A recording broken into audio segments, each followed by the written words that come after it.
Hi friends, എല്ലാവർക്കും നമസ്കാരം. ഇന്നത്തെ എൻ്റെ വീഡിയോ റൊളീനിയ എന്നൊരു ഫ്രൂട്ട് പ്ലാന്റിനെ കുറിച്ചാണ്.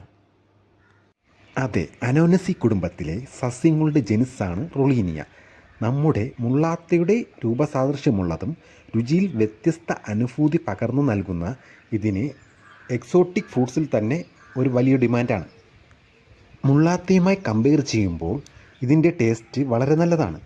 ഷെൽഫ് ലൈഫ് വളരെ കുറവായുള്ള ഒരു എക്സോട്ടിക് ഫ്രൂട്ട്സ് വർഗ്ഗവും കൂടിയാണ് ഈ റൊളീനിയ.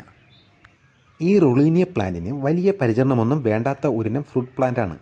വേനൽക്കാലത്ത് വെള്ളം അത്യാവശ്യത്തിന് ചുവട്ടിൽ നനച്ചു കൊടുക്കുന്നത് ഇലകൾ പൊഴിയാതെ നിലനിർത്താൻ കഴിയും. മറ്റൊരു പ്രത്യേകത ഇവയുടെ പൂക്കൾക്കാണ്. പൂക്കൾ കാണുവാൻ വ്യത്യസ്തമായതും സുഗന്ധമില്ലാത്തതും കൂടുതൽ ദൃഢതയാർന്നതുമാകുന്നു. എക്സോട്ടിക് പ്ലാന്റിൽ അത്യാവശ്യം നല്ലൊരു പഴവർഗ്ഗ പ്ലാന്റ് കൂടിയാണിത് Rollinia.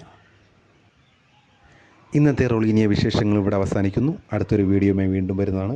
Thank you for watching. Thank you.